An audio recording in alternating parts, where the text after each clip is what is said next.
Yeah, a great friend, Senator Bill Hagerty from the great state of Tennessee, former ambassador to Japan during the Trump administration. First of all, Senator, welcome on set. It's great to be back with you, Larry. Have you been on set before? Not live. Not live. Not live. That's great.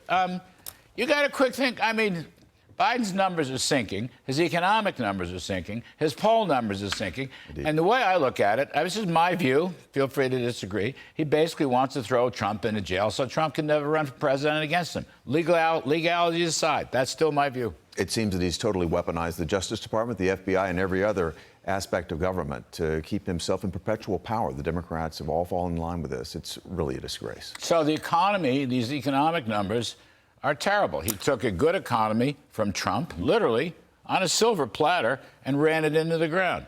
Low growth, high inflation. Stagnation is what Art Laffer and Steve Forbes calls it. And it's really stagnation with inflation, stagflation.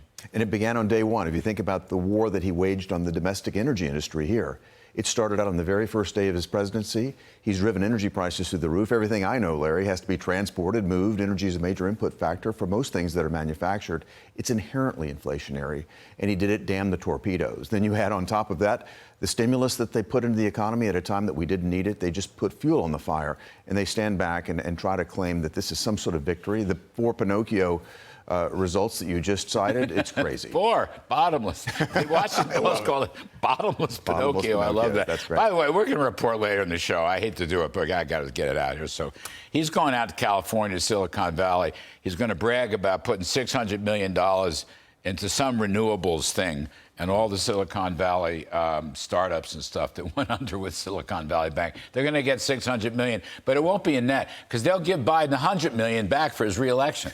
So it's really only net $500 million. I mean, it's a total grift. That's the way I look at these things. Well, a grift is something that we've talked about before, and that's that seems to be synonymous with the Biden family if you look at some of their economic exploits. All right. Bill Hagerty, you are an expert on foreign policy, ambassador to Japan. This meeting with Antony Blinken in China with various diplomats, plus he met with Xi. First of all, let's listen to some sound about Taiwan, I think. We do not support Taiwan independence. We remain opposed to any unilateral changes to the status quo by either side. We continue to expect the peaceful resolution of cross-strait differences. So, Senator Hagerty, I understand the one China thing goes on and on and on and on. But for him to say he doesn't support Taiwan independence that way strikes me as a big blunder. I don't know what you think. You were the diplomat. You were a very good ambassador to Japan. You know, you were on our China trade team. What do you think of Blinken? So I saw him do this, and these are dated State Department talking points, but I think that they marched them out probably in exchange for Blinken to get the meeting with Xi. And that meeting with Xi was an embarrassment as well. If you saw the way that they were situated, when Xi met with Rex Tillerson, when she met with Mike Pompeo, when she met with Hillary Clinton, they all sat side by side in a position of equals. Even Lavrov, Russia's foreign minister, sits side by side with Xi. But when our Secretary of State, Antony Blinken, meets with him, Xi's in the middle of the table and Blinken's on the side. Oh, it's disrespect all the way around. Huh. You know how the subtleties matter. No, I do. That's a good point. I didn't even know that. But why couldn't he be more aggressive in defending Taiwan? It seems to me that's the name of the game. Now, I know Xi will hate that. I understand that. But we're not here to pleasure Xi. They're not friendly competitors like France or Germany or something. They are our adversaries, life and death adversaries. You know, Secretary Blinken has continued to do this. Our State Department has continued to do this in terms of trying to appease the Chinese Communist Party. You know, one of the conditions, at least it was reported, that one of the conditions of this meeting between Blinken and these high-level Chinese Communist Party officials was that the FBI report on the China spy balloon not be released. No. Well, the report has never been released, and Secretary Blinken's had his meeting. I think, you know, we come into this from a position of weakness like this, kowtowing to the Chinese and their demands. That's not the position we need to be, and you and I both know that. Speaking from a position of strength, that's exactly where America needs to be. That's where our Secretary of State should be. So we've got a quick sound here on Mr. Biden regarding the Chinese balloon you mentioned. Please take a listen. I think one of the things that balloon caused was not so much that it got shot down, but I don't think the leadership knew where it was and knew what was in it and knew what was going on.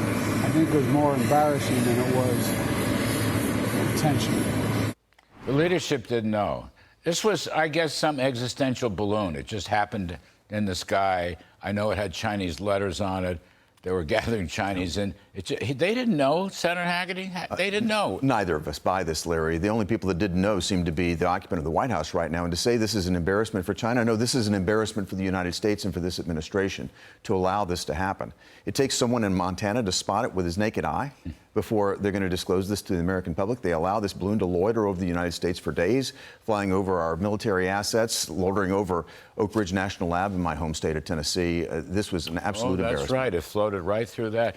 Isn't that something? But they didn't know. These are all coincidences. It's a weather balloon, off course, right? It's just unbelievable that President Biden would parrot this Chinese Communist Party talking point when we know that's disinformation, and to actually extend that when he should be calling it for what it is. This is an act of aggression. It's a violation of U.S. sovereignty, and the Chinese Communist Party decided it was okay to do that. It was appropriate. And, you know, presidents should say that with a lot of intensity and strength, just what you said.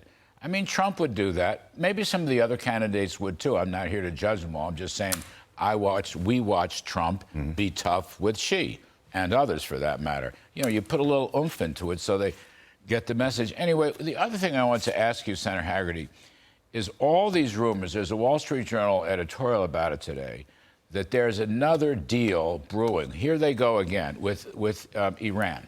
Yeah. Iran, the sponsor of state terrorism, Iran, the haters of Israel, the haters of the United States, and they're developing nuclear weapons. We all know about that. There's 60% plutonium already. So we have that. Now, they're going to go through Iraq and other countries, I think Turkmenistan and others, allegedly to pay bills, to pay Iraq's bills to Iran, a little less than $3 billion so far. $3 billion is a lot of money.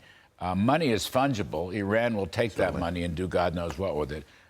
You were in the financial business. I'm just saying, how can they do this? They're going back to the same nonsense. We thought they killed it last fall. Here they go again. You know, I think the Ayatollahs have been very clever in terms of how to play this administration, and they're playing them like suckers. What they waited was for Joe Biden to announce his 2024 candidacy. Lo and behold, one of the promises that he made was that he was going to re-enter this deal.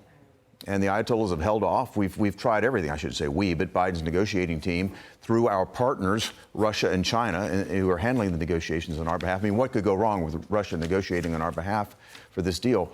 But the Biden administration has bent over backwards to try to seal this campaign promise, even what they're calling a mini deal.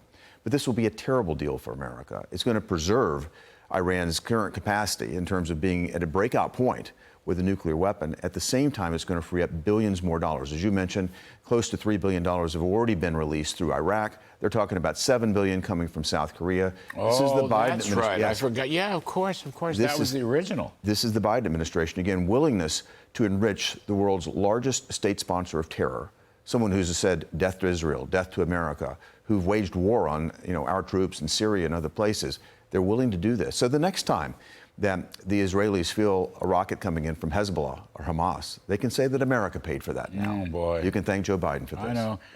Iran giving drones to Russia in the Ukraine war, that kind of thing. The Ukrainians can thank America for supplying Can the I ask funding you just for those one drones. last question quickly? Why don't instead of working with Iran, why don't they work to expand the Abraham Accords? Like, we were on the verge of, the Trump administration was on the verge of bringing Saudi Arabia into the Abraham Accords, I believe, if there had been a second term. But a lot of the Gulf states joined it. This is Israel and the Gulf states making peace, trade deals, investment deals. That's how you do it. They're our allies. Iran's our enemy. And by the way, Iran is their enemy. They're the Gulf states' enemy. Absolutely. Why aren't the Bidens doing that? You know, it was a capstone accomplishment of President Trump. I mean, it was an accomplishment worthy of a Nobel Peace Prize. And instead, the Biden administration is trying to destroy all of President Trump's legacy. I think this has to do with domestic politics. It doesn't have to do with our national security because, just as you articulated, Larry, that's where we should be, expanding the Abraham Accords. But the Biden administration has no interest in doing it. Biden won't meet with Netanyahu. It's amazing. He won't meet with Netanyahu. Kevin McCarthy will put Netanyahu before the House of Representatives. Biden won't meet with him. Our strongest ally in the Middle East, and the Biden administration is refusing that relationship. All right. Senator Bill Hagerty. Wonderful to be with you. Very much. Thank you.